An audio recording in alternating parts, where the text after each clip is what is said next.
요즘 뭘 해도 재미가 없고 의욕이 생기지 않는다 하는 분들 혹시 계신가요? 누구에게나 한두 번쯤 찾아오는데요. 이 시기를 인생의 노잼 시기 혹은 인생 권태기라고 부른다고 합니다. 뭐라도 해서 이 상황을 극복해야 될 것 같은데 사실 몸이 움직여지지 않죠. 이럴 때는 억지로 무언가를 하기보다는 그냥 시간이 흘러가는 대로 두면 어떨까요? 인생이 늘 즐겁고 신나기만 하는 건 아니니까요. 그러다 보면은 이 시기를 잘 지혜롭게 지나갈 수 있지 않을까 싶습니다. 그때 책이 좀 도움이 됐으면 좋겠습니다. 인생 책방 책방지기 이지혜입니다. 책책 인생 책책 책비싸우 책수의 권진영입니다. 안녕하세요. 책 소개해드리는 작가 책소작 이시안입니다. 네, 오늘 아는 책 책방은 어떤 책인가요? 네, 오늘 소개해드리는 책은요. 사실 책보다는 영화로 굉장히 유명하거든요. 그 소설가 중에 스티븐 킹이라고 있잖아요. 네. 정말 유명한 소설가, 장르 소설가인데 이 소설가가 이 소설을 보고 나는 소설을 쓰기 시작했다라고 말할 정도로 정말 큰 족적을 남긴 작품입니다. 이게 리처드 매디슨의 작품인데요. 네. 여기까지 해도 잘 모르시죠? 이 제목을 들으시면 그 영화 알아 하실 그런 제목이요. 뭐지? 나는 전설이다. 아 이거 윌 스미스 나왔던 스미스. 네. 맞아요. 좀비 나오는 영화 맞습니다. 맞잖아요. 맞습니다.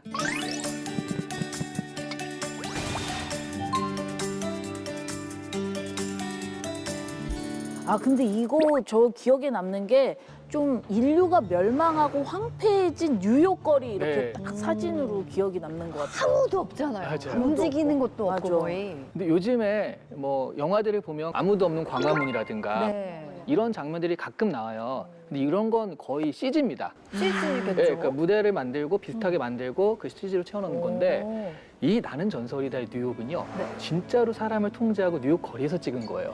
신기하다. 와, 신기하네요. 그러면요, 원작인 책이랑 영화랑 내용이 좀 많이 다른가요?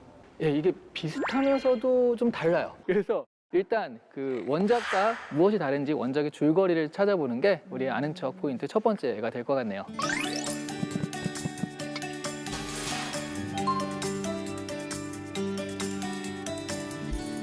소설에서 주인공 로버트 네빌이거든요. 네. 이 사람은 뱀파이어 바이러스가 퍼진 이 세상에서 감염이 안 되고 홀로 남겨진 사람이에요. 근데 밤이 되면 뱀파이어들이 막 찾아다니는데 이 뱀파이어들은 햇빛에 약해요. 그때 네빌이 숨어있는 뱀파이어들을 찾아가지고 끌어낸다든가 네. 심장에 말뚝을 박는다든가 하면서 나름 뱀파이어들을 처리하고 있는 거죠. 근데 밤이면 또 뱀파이어들 집 밖에서 으아 해가지고 스트레스 받고 술에 쩔어 지내고 그런 삶이 계속되고 있었습니다. 근데 어느 날 이 거리에서 어떤 여성을 발견을 했는데 뱀파이어 같기도 하고 사람 같기도 한 거예요. 반반인가? 그래서 일단 데려왔어요. 네.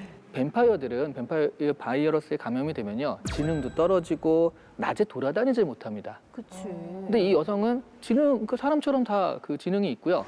그리고 이제 낮에도 잘 돌아다니니까 이거 감염자는 아니다라고 살짝 안심하고 있었는데 그때 그 여성이 습격을 해요. 습격을 한다고요? 네. 습격을 해서 갑자기 목을. 네. 그치? 그러진 않았는데 왜냐하면 네빌이 이제 돌봐주니까 거기에 대해서 좀 고마움을 느껴가지고요. 이제 조만간 뱀파이어 변종들이 있다. 그 변종들이 너를 습격하러 올 것이다. 이 경고 편지를 남겨요. 뱀파이어 변종인 거죠. 변종이 되구나. 변종인 거구나. 반반. 야. 예, 그러니까 양념 반, 프라이드 반. 반처럼. 예, 반반입니다. 네네. 그래서 이 변종들이 곧 이제 습격을 할 것이다라고 했는데 네빌은요.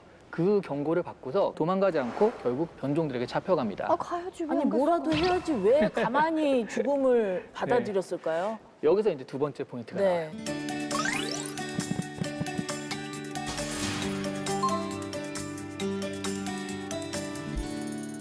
그러니까 변종들이 햇빛 아래에서도 활동할 수 있고 무엇보다 지능이 있고요. 그리고 사회를 지어서 살고 있거든요. 그때 네빌은 깨닫습니다. 신인류가 탄생했다. 신인류가 탄생했다. 샤랄랄라. 샤랄랄라. 어머, 옛날 나 옛날 사람인가 봐. 신인류에서 그 노래 떠오른다는 거 왜? 916다 이거. 나만 알아? 아니 작가님도 아시면서. 모릅니다. 네. 어깨 춤추는 거 봤어 아까. 네, 두 분의 네안데르탈인을 모시고 지금 얘기를 하고 있는데요.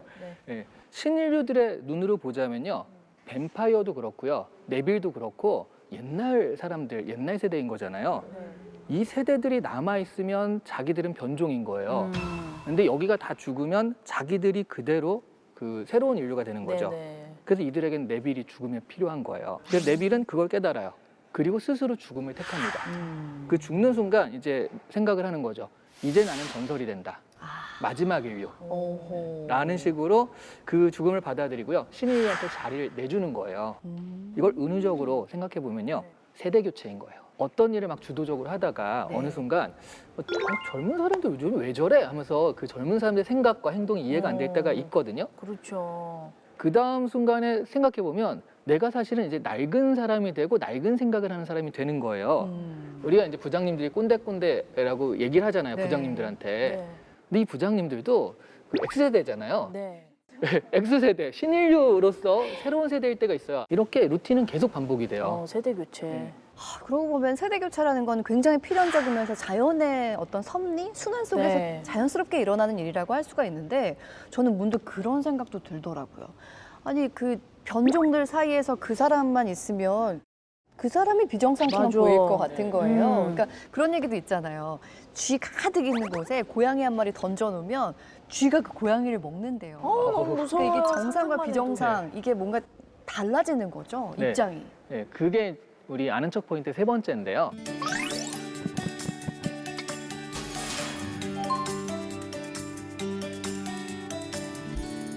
눈먼 자들의 도시 이런 것도 있잖아요. 네. 모두 다 눈이 먼데 나만 눈을 뜨고 있어요. 네. 그러니까 이 사람이 나중에는 그 못 볼 꼴 이런 걸 다 보다가 나도 눈이 멀었으면 좋겠다라고 생각을 하거든요. 여기서도 소설에서도 네빌도요.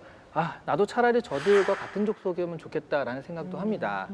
그러니까 나 빼고 모두 비정상이라면 사실 내가 비정상인 거 아닌가 하는 생각을 하게 되는데요. 이렇게 하다 보면요. 다수인 것이 정상이고 소수인 것이 비정상처럼 생각을 할 수밖에 없게 돼요. 그렇죠. 근데 이게 다수가 정상은 아니라는 거죠. 반드시 네. 그런 건 아닌 거죠. 근데 이렇게 만약 생각이 고착이 되면 문제가 뭐가 되냐면 다수이니까 아니면 늘 해왔으니까 관행이니까 하면서 안 좋은 일들, 나쁜 것들을 좀 다수란 이름으로 할 수밖에 없는 그 횡포가 반복이 되거든요. 맞아요. 그래서 결코 다수와 정상이라는 건 같은 말이 아니다. 이런 것들을 아는 게 굉장히 중요합니다. 네. 그렇구나. 영화 봤을 때 좀 흥미롭게 본 것 같은데 이 책은 조금 다른 것 같아요. 그러니까 영화는 네. 막 그 뭔가 희망을 찾아서 또 다른 맞아. 인류가 있다 이런 식으로 네네. 가잖아요. 네. 근데 여기는 죽잖아요. 완전 그러니까, 다르죠. 그래서 이야기에 관해서 좀 많은 생각들을 해볼 수 있는 기회였던 것 같아요. 영화와 다른 책의 그 묘미도 한번 찾아보면 좋을 것 같습니다. 지금까지 아는 척 책방은 책으로 만나본 나는 변설이다였습니다.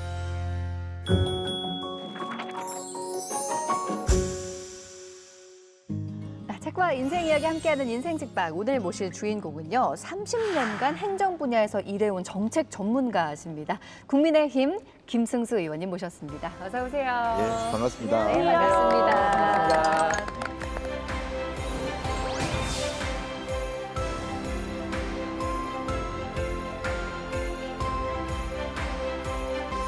네, 워낙 김승수 의원님 하면요. 문화예술 콘텐츠에 대한 관심이 굉장히 많으신 걸로 알려져 있어요. 문화예술계 지원을 위한 다양한 의정 활동도 하고 계신데 최근에 가장 관심 있게 보고 있는 게 혹시 있으실까요? 예, 제가 국회에 들어오면서부터 이제 문화체육관광위원회에 이제 소속해서 활동하고 있는데 최근 K 콘텐츠의 그런 그 영향력이 대단하지 않습니까? 네. 우리 K 콘텐츠가 세계적으로 이렇게 곽광을 받고 있는 또 이면에는 상당히 그 저작권 문제라든지 또 실질적으로 우리가 작품을 만드는데 그에 대한 정당한 또 보상을 받지 못하는 뭐 그런 문제들도 있고 그래서 최근에 그 저작권 문제 굉장히 관심을 많이 가지고 있고요. 특히 이제 개인이 우리가 공들여 만든 그런 작품들이 불법 복제를 통해서 유통되는 그런 경우에 굉장히 낙담하거나 또 경제적 또 매출이 손실도 크기 때문에 그런 부분을 좀 이렇게 사전에 예방하고 또 사후에 또 신속하게 구제하는 그런 측면에 굉장히 좀 관심을 많이 갖고 있습니다. 네, 잠깐 말씀하셨지만 상임위도 문화체육관광위원회에서 활동하고 계시잖아요. 근데 특별히 이렇게 관심을 갖게 된 뭐 계기랄까? 그런 게 있으세요? 아무래도 제가 이제 이렇게 공직 경력을 한 30년 이상 했는데 그 중에 영국 주한 대사관에 한 3년 가까이 근무할 기회가 있었어요. 네. 그때 이제 또 런던이 또 굉장히 문화의 중심지 아니겠습니까? 그렇죠. 문화 선진국의 다양한 문화를 이렇게 경험을 하면서 네. 좀 굉장히 좀 관심을 많이 좀 갖게 되었고 또 제가 이제 대구시 행정부시장도 또한 3년 가까이 했었는데 네. 행정부시장의 업무 영역 중에 문화체육 관광이 또 이게 들어 있습니다. 또 제 지역구에 또 할 일도 또 있다 싶어서 제가 문화체육 관광 쪽에 굉장히 관심을 많이 가지고 있습니다.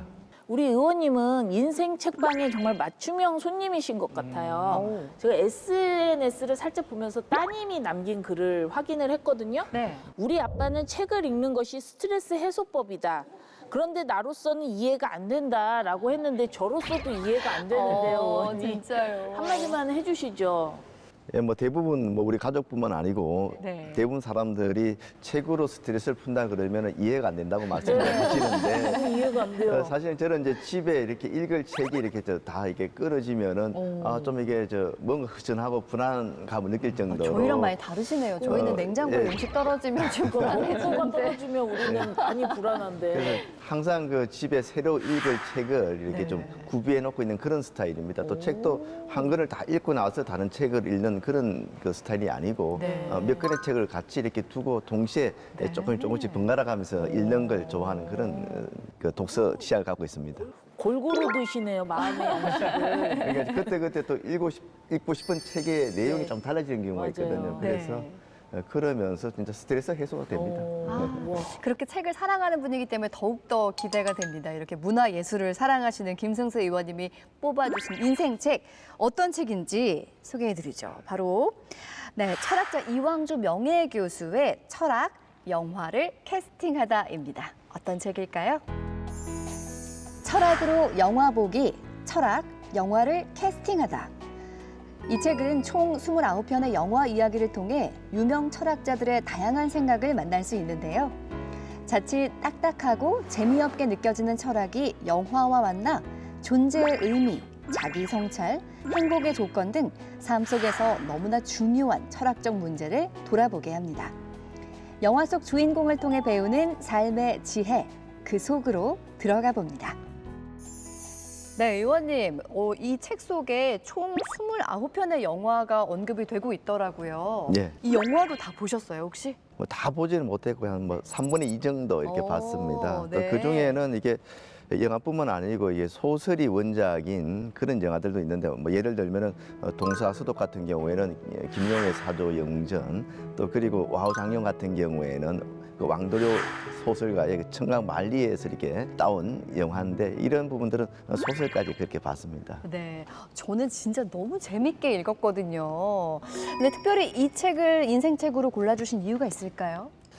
우리 인생책방 그 진행자님이나 패널께서 매주 새로운 책을 읽으셔야 할 텐데 네. 대체로 또 정치인들이 이게 선정하는 책들이 좀 딱딱한 책들이 많은 것 같아요. 많이 어려웠어요. 그래서 이제 조금 더 소프트하면서 그래도 좀 흥미가 있는 책을 좀 골라보자 이렇게 해서 또 제가 또 문체위이기도 하니까 네. 그래서 영화와 관련된 책을 이렇게 좀 선정을 했었는데 또 가만히 생각해 보니까 앞에 좀 철학이 또 붙어 있고 이 책을 읽는 거 이외에 또 영화까지 또 보셔야 돼서 굉장히 이중고를 드린 게 아닌가 싶어서 좀 죄송한 마음이 듭니다. 네, 아니 근데 이게 보니까 2005년에 일쇄 발행된 책인데 그러다 보니까 최근 영화는 안 들어있어서 우리 이왕주 박사님이 최신 영화로 좀 다시 한번 써주셨으면 좋겠다 맞아. 싶을 만큼 책이 네. 정말 흥미롭고 재밌었거든요. 두 분은 어떻게 읽으셨어요? 누구나 다 영화 보는 건 너무 좋아하잖아요. 네. 그래서 이 책을 이렇게 보면서 내가 봤던 영화들은 다시 한번 그런 내용이었지 이렇게 생각할 수 있어서 좋았고 또 모르는 영화는 글을 따라서 읽다 보니까 그 장면이 떠오르면서 또 재밌게 읽게 되는 책이었습니다. 저는 이 책을 보다가 네. 좀 딴 생각이 들었어요. 이 책 자체보다는 여기에 29개 영화가 나오잖아요. 네. 제가 세보니까 제가 23개를 봤더라고요. 와. 그 영화를. 영화 보는 것도 좋아하시는구나. 네, 예전에는 진짜 영화 좋아했구나라는 생각이 드는데 네, 요즘은 영화관에 안 가잖아요. 그렇죠. 그러니까 이게 세월이 많이 지났구나 아유. 생각을 했는데 네. 여기 슈렉이 나오잖아요. 네, 슈레. 슈렉의 그 연도를 보니까 2001년도 영화인 거예요. 그렇게 오래됐어? 22년 전. 어머나, 우와. 그렇게 오래됐어요? 네, 슈렉이 22년 전 영화인 거예요. 네. 우리 꽤 늙었다라는 생각이. 네. 네. 좀 지나간 영화를 보다 보니 그때 추억이 아직도 그 젊은 시절에 막 그런 거 같은데 맞아요. 생각보다 너무 오래구나 이런 생각을 좀 하게 되더라고요. 네. 매력이요. 책을 분명히 읽는 건데 영화도 함께 보는 듯한 느낌을 받게 되거든요. 오늘 인생책으로 함께 하겠습니다. 네, 우리 김승수 의원님의 책과 인생 이야기 키워드를 통해서 하나씩 살펴볼까요? 자, 첫 번째 키워드는요. 바로 혁신적 사고입니다. 네, 의원님 별명이요. 혁신 탱크더라고요. 네. 이게 보통 보면은 우리 국민의힘 지지층이 좀 보수 지지층이 많고 특히 또 경상도 분들을 또 그렇게 좀 보수 지지층에 또 대부분에 차지하고 있다 이렇게 생각하시는 분들이 많습니다. 그리고 또 저 외모로 봐도 약간 좀 보수적이지 않을까 이렇게 생각하시는 분들이 좀 많은데 진취적이십니다. 네. 제가 이제 한 공무원 생활을 하면서도 이게 그 정부 혁신과 관련된 그런 그 자리를 많이 이렇게 제가 담당을 했었었고 네. 또 외모와 달리 저는 이렇게 좀 통상적으로 그냥 이 정형화된 또 패턴화된 그런 일을 좀 싫어하는 스타일입니다. 뭐 예를 들면 하다못해 식당을 가더라도 좀 매번 좀 바꿔서 바꿔가면서 가는 걸 좀 좋아하고 길도 늘 같은 길을 다니기보다는 좀 다른 길도 이렇게 돌아다니는 좀 변화를 굉장히 좀 좋아하는 스타일입니다. 또 스타일 자체가 그러니까 아마 주변에서 혁신 탱크라고 별명을 좀 붙여준 것 같습니다. 네. 혁신적인 사고를 하려면 뭔가 좀 생각이 깨어 있고 해방이 되어 있어야 되고 좀 다른 거를 좀 다르게 보는 시선도 필요할 것 같거든요. 근데 이 첫 번째 이 책의 주제가요. 바로 해방을 위하여입니다. 영화 트루먼 쇼 얘기가 나오더라고요. 거기서 해방에 대한 얘기가 나오던데 의원님께서 이 부분 좀 설명을 좀 해주시겠어요? 사실 그 트루먼 쇼나 거기 네. 같은 주제에 들어가 있는 뭐 슈렉이나 네. 아마 또 비슷한 내용일 겁니다. 보면은 굉장히 틀에 박힌 아니면 그 틀 자체가 이게 자기가 살고 있는 우주의 전체인 것처럼 생각을 했는데 막상 그 밖에 또 다른 세계가 있더라. 근데 굉장히 밖의 세계에는 어떤 위험이 있을지 모르기 때문에 굉장히 궁금은 한데 불안해하는. 네. 그 대신에 또 그냥 정의화된 틀 내에서만 생활하면은 상당히 안정적인 생활을 할 수 있지만 뭔가 새로운 변화나 발전을 또 기대하기는 어려운 이 갈등을 할 수밖에 없는 상황이 굉장히 많이 부닥치는데 네.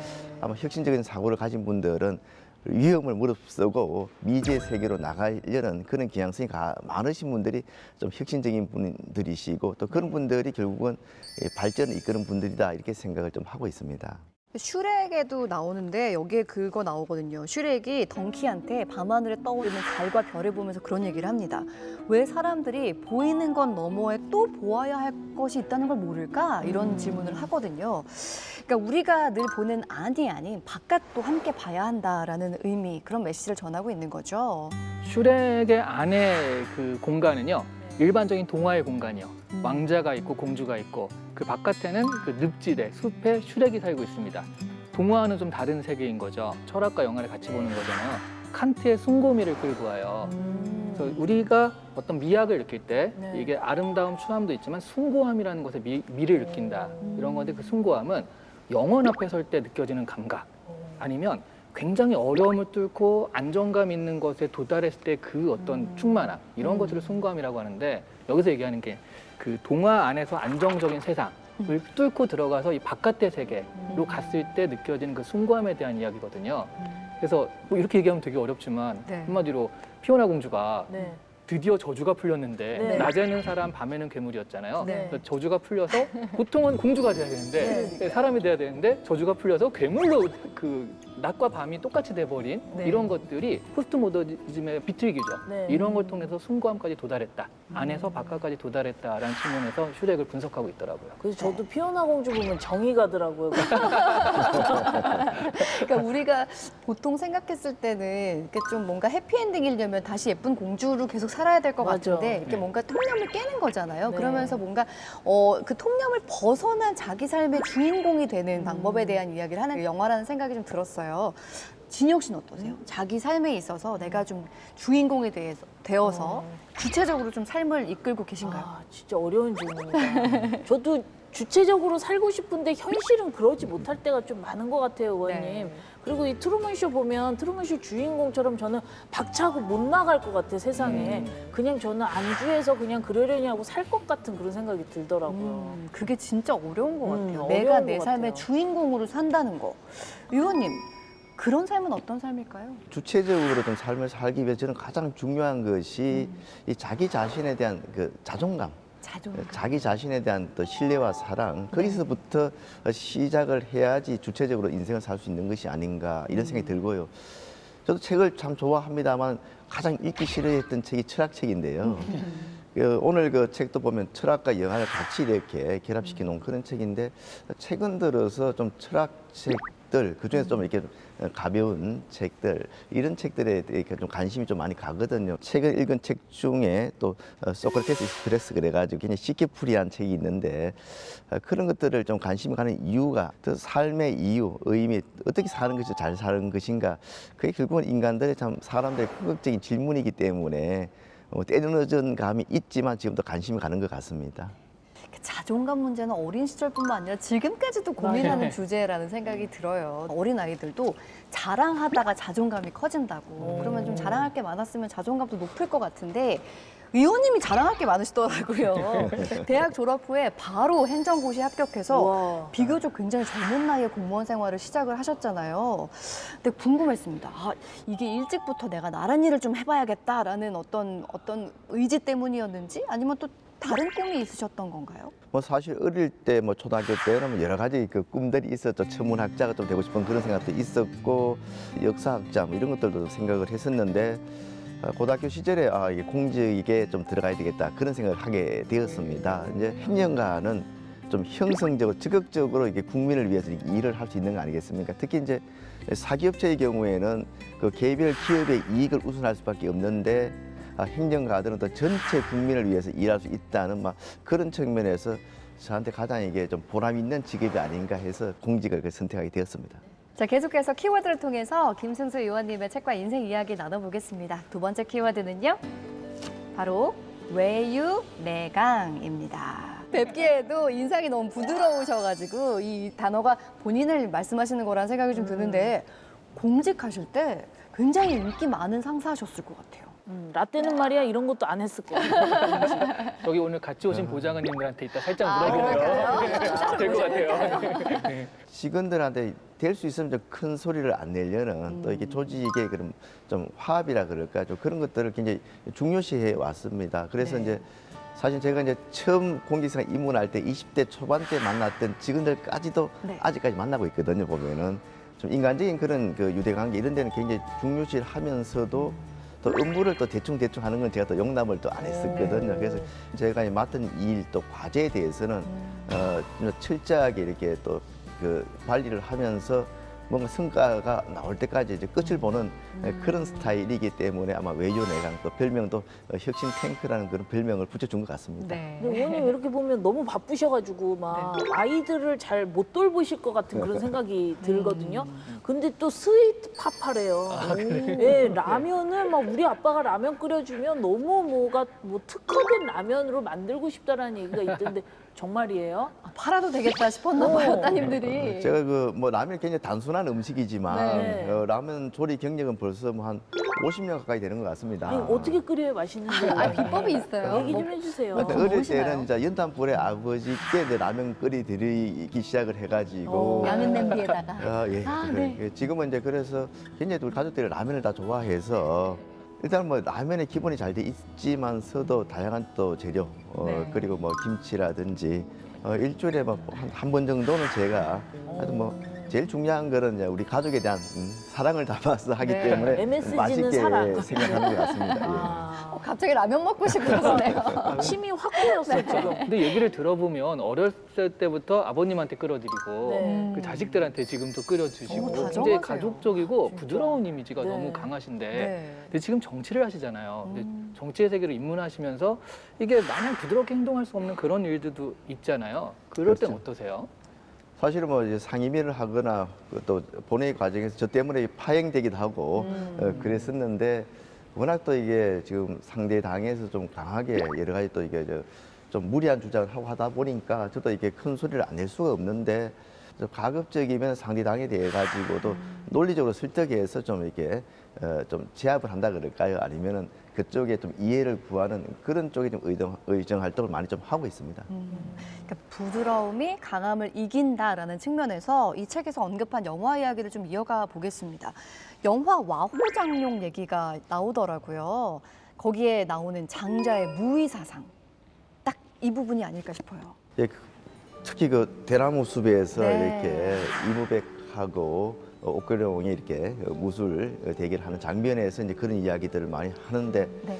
사실 원작 소설에는 그렇게까지는 안 나오거든요. 보면 둘이 이제 무술 대결은 하지만 그나마 그 감독이 그런 굉장히 그게 제일 백미인데 그 영화에 네. 거기에다가 그런 철학적인 그 개념까지 이렇게 좀 넣은 것 같습니다. 강하면 진짜 부러지기 쉽고 네. 강함을 이길 수 있는 게 부드러움 그게 아닌가 그렇게 생각을 합니다. 네.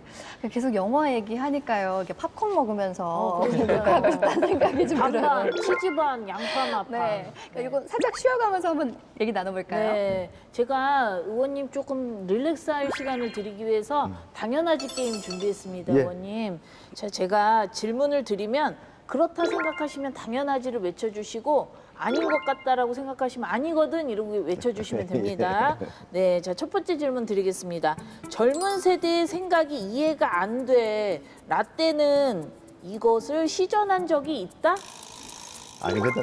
아니, 오, 진짜요? 라떼는 말이야 이런 얘기 전혀 안 하세요? 전혀는 아니고요. 가끔씩 하는데 네. 저도 애들이 다 20대고 이렇게 네. 하다 보니까 상대적으로 좀 그 다른 가정에 비해서는 저는 우리 애들하고 이야기를 많이 하는 편입니다. 그러다 보니까 라떼 얘기를 지적을 많이 받았고 네. 최근에는 그래서 좀 거의 안 하려고 노력하는 편입니다. 라떼 얘기를 정말 안 하시나요, 보좌관님? 부장님 어때요? 어떻게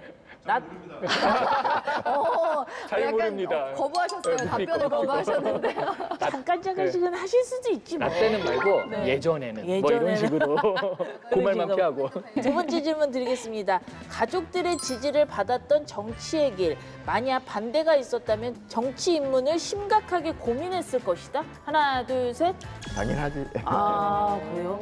가족들이 응원을 많이 해주셨나 봐요. 뭐 처음에 사실 전혀 이제 반대 없이 네. 지지를 해줬기 때문에 그런 갈등 없이 이렇게 정치에 입문했는데 아마 가족들이 심하게 이제 반대를 했으면은 또 그때 이제 제가 또 정치에 뛰어들겠다는 그런 기본적인 이제 신념이 있었기 때문에 네네. 상당히 또 갈등하면서 이렇게 또 이해를 구하려고 노력을 했을 것 같습니다. 그러시군요. 지금 더 많이 아빠가 바빠져서 따님이 좀 속상해하거나 아쉬워하진 않아요? 라면은 왜 안 끓여주는 거야? 라면 맛이 예전 같지 않아. 막 뭐 이러면서. 굉장히 공무원 시절도 바쁘게 이렇게 생활했지만 그때는 그래도 휴일이 있었는데 그렇죠. 우리 뭐 정치인은 휴일이 더 바쁘기 때문에 좀 가족들과 같이 생활할 수 있는 시간이 거의 좀 없고요. 네. 그런 부분에 있어서 좀 아쉬워는 하죠. 예.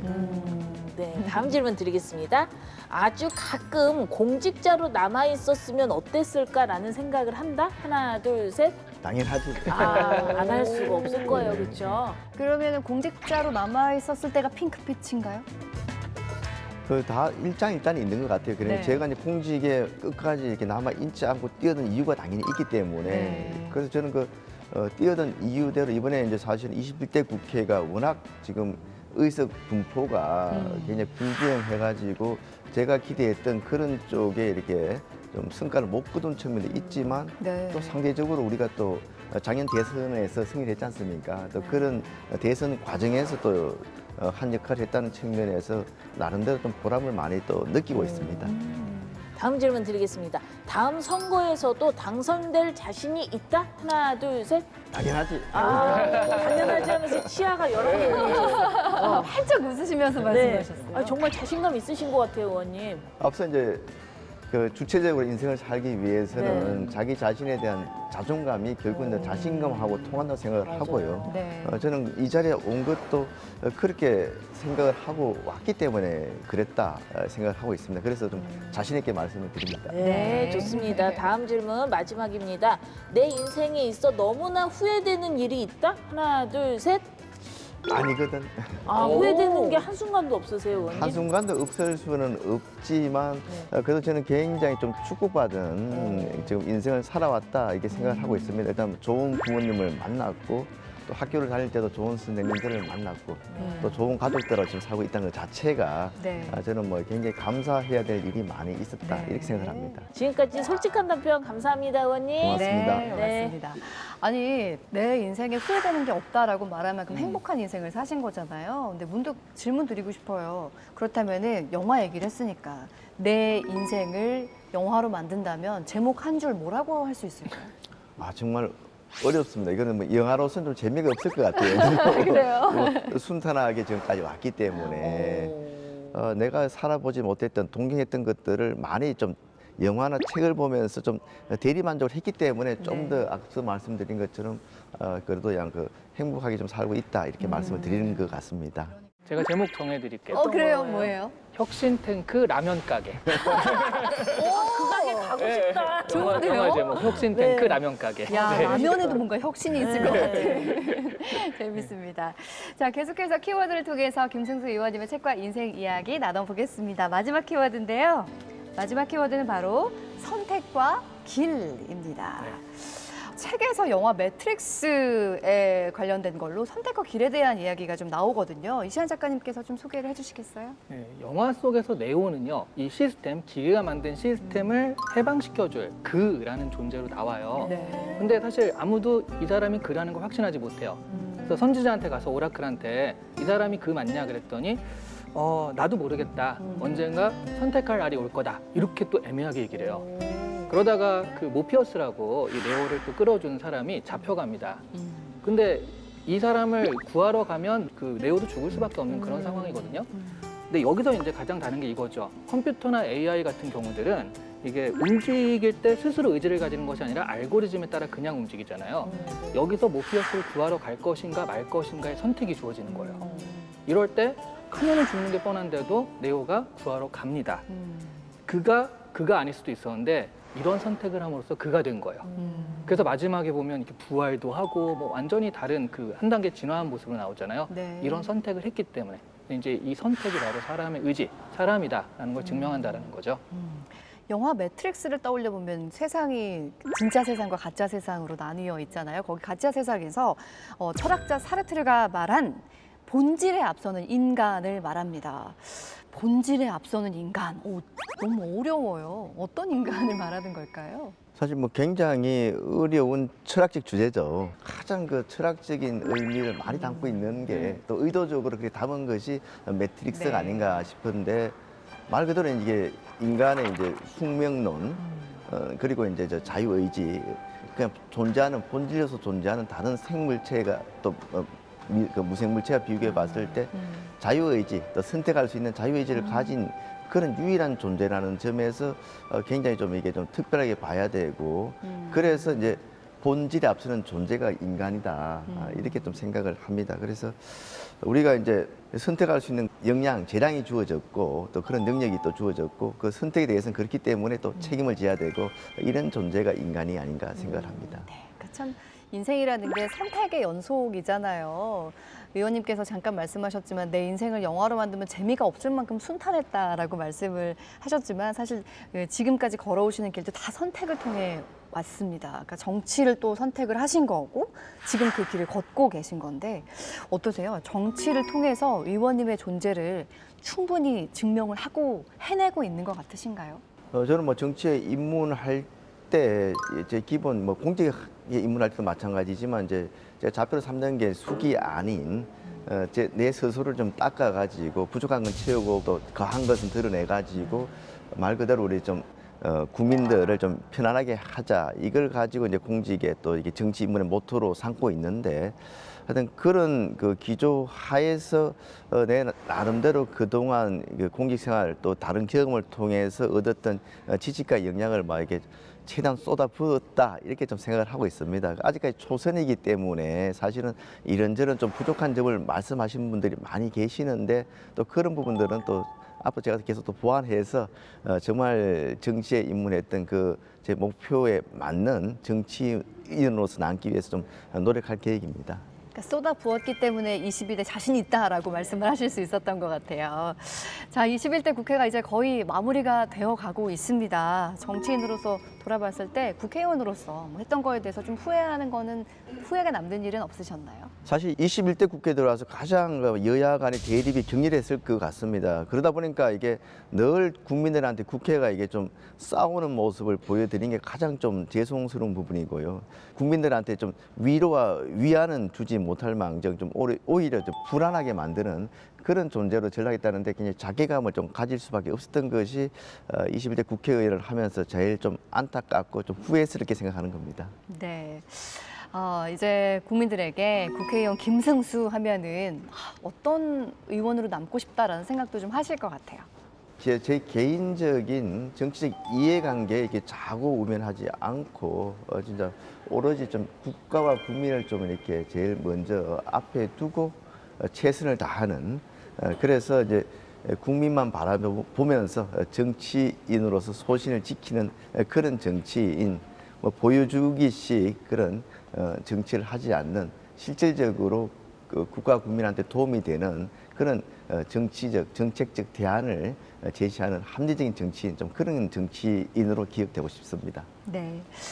자, 책과 인생 이야기 함께 하는데 오늘은 영화 이야기까지 함께 나눠보면서 철학적인 생각들까지 이야기를 나눠봤습니다. 철학, 영화를 캐스팅하다. 이 책을 통해서 전하고 싶은 메시지가 있다면 어떤 걸까요? 네, 저도 이제 영화와 이 철학을 연관시켜 준 책을 읽으면서 여러 가지 또 새로운 맛을 좀 느낄 수 있었습니다. 그래서 이 책을 못 보신 분들은 꼭 읽독을 좀 권하고요. 네. 그리고 이 책을 저는 읽기 전에 먼저 이 책에 들어있는 영화를 먼저 보시고 또 책을 읽으셨으면 합니다. 네. 영화를 보고 책을 읽고 영화를 보면은 훨씬 더 영화에 대해서 더 많은 것을 이해할 수 있지 않을까 그런 생각이 듭니다. 29편의 영화가 담겨 있기 때문에 그 영화 다 보고 이 책을 읽으면 정말 그 볼륨이 얼마나 커질까라는 생각도 하게 됩니다. 지영 씨 오늘 의원님 만나본 소감 어떠셨어요? 아까 이후부터 자꾸 의원님 생각하면 라면이 생각나요. 그때 의원님과 함께 라면. 함께라면. 네, 함께라면. 국민들이 행복해지는 그런 의원님이 되길 기대하겠습니다. 고맙습니다. 네. 감사합니다. 그 심야식당이라는 그 네, 드라마가 네. 있잖아요. 네. 딱 그런 느낌일 것 같아요. 그렇죠. 국민들이 찾아오면 라면 한 그릇 대접하고 주면서. 라면 먹으면서 얘기하면서 오. 부드럽게 받아주시는 그런 콘텐츠 이미지. 짜드렸어요. 네, 우리 이시안 작가님 네. 간단한 추천평 부탁드려요. 저는 이 책은 영화도 영화지만 철학을 그 개념을 너무 쉽고 재밌게 설명을 하더라고요. 그래서 그냥 철학에 대해서 그걸 알고 싶다라고 봐도 괜찮다. 그러니까 영화를 모르더라도 그것만 봐도 충분히 유용한 책이다라는 생각이 들었는데요. 영화를 알면 그 재미는 한 3배쯤은 될 것 같긴 해요. 네, 좋습니다. 자, 마지막으로 의원님 시청자 여러분께 한 말씀 해주시죠. 사실 뭐 영화를 좋아하시는 국민들 굉장히 많으실 텐데 한편의 영화를 제작하기 위해서 진짜 수많은 사람들의 땀과 노력 또 지혜가 들어가는 거 아니겠습니까? 뭐 때로는 영화 중에는 뭐 킬링타임용 그런 영화도 있지만 오늘 이 책에 소개된 영화들 저는 굉장히 철학적 의미까지 포함한 영화 또 그리고 우리 현실 세계에서 이렇게 이루지 못하고 좌절했던 그런 경험들 또 현실 세계에서 이렇게 좀 이상향으로 기대했던 그런 세계를 영화를 통해서 스크린에 표현하는 것들이 굉장히 많이 있기 때문에 우리 많은 우리 저 국민들께서 좀 영화관을 좀 찾아주셨으면 합니다. 특히 이제 최근에 한국 영화가 이게 아카데미나 이게 세계적인 영화제에서 수상하면서 네. 굉장히 전성기를 또 맞고 있는 것처럼 보이기도 합니다만은 코로나 이후로 굉장히 좀 영화계가 힘든 상태거든요. 그래서 우리 국민들께서 좀 더 직접 영화관을 찾으셔가지고 많은 한국 영화를 봐주시면은 지금보다 훨씬 더 한국 영화의 경쟁력이 높아지는데 크게 도움이 되지 않을까 생각을 합니다. 네. 이번 주말에는 영화 볼만한 게 뭐 있나 한번 찾아봐야겠습니다. 우리 인생을 영화라고 많이 비유를 하는데 위기가 강할수록 주인공은 더 빛이 나잖아요. 열심히 우리가 하루하루 걸어가면서 정말 멋진 자신의 실존을 가지고 있는 주인공으로 해피엔딩을 맞았으면 좋겠다라는 생각도 하게 됐습니다. 자, 지금까지 국민의힘 김승수 의원님과 이야기 나눠봤습니다. 좋은 말씀 감사합니다. 네, 감사합니다. 고맙습니다.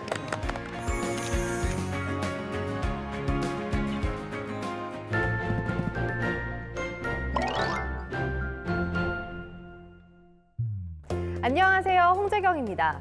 일하기도 싫고 연애하기도 귀찮고 오늘은 삶에 자극이 필요한 분들을 위한 책 준비했는데요.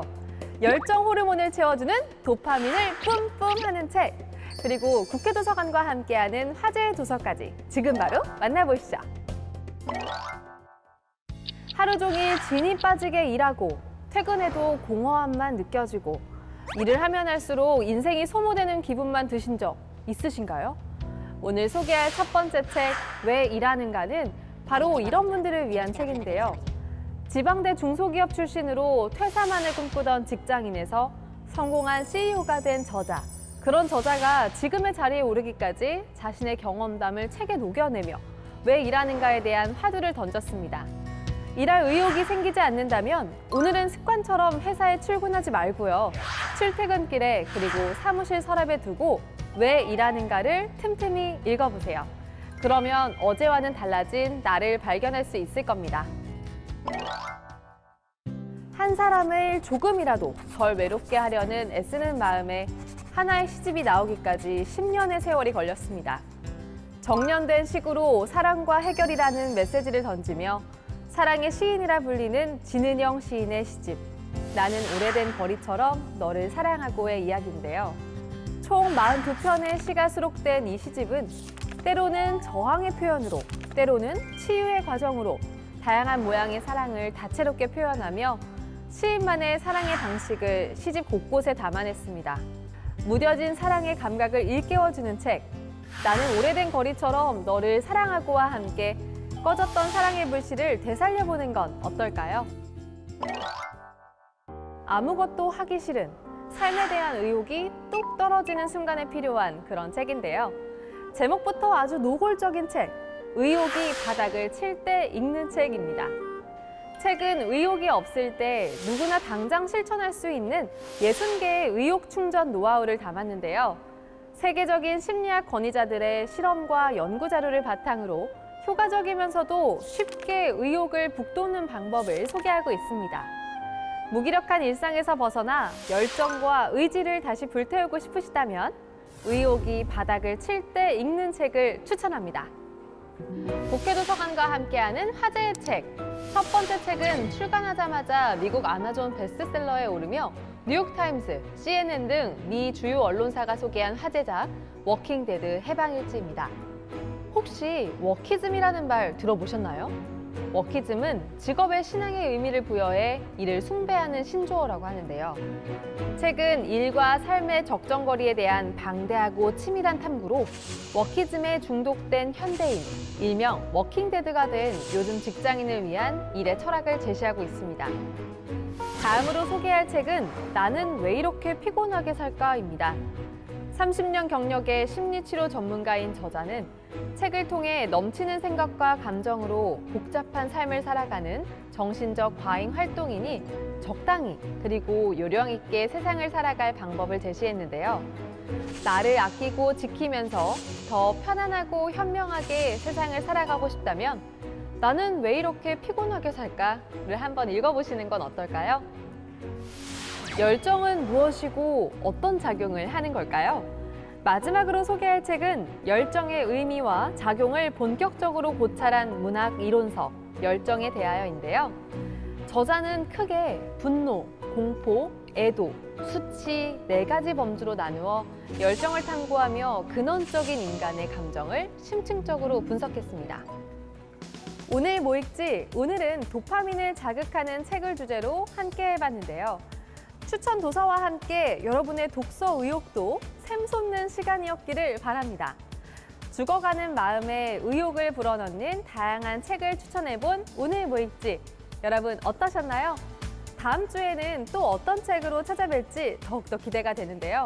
새로운 책으로 다시 찾아뵙겠습니다. 고맙습니다.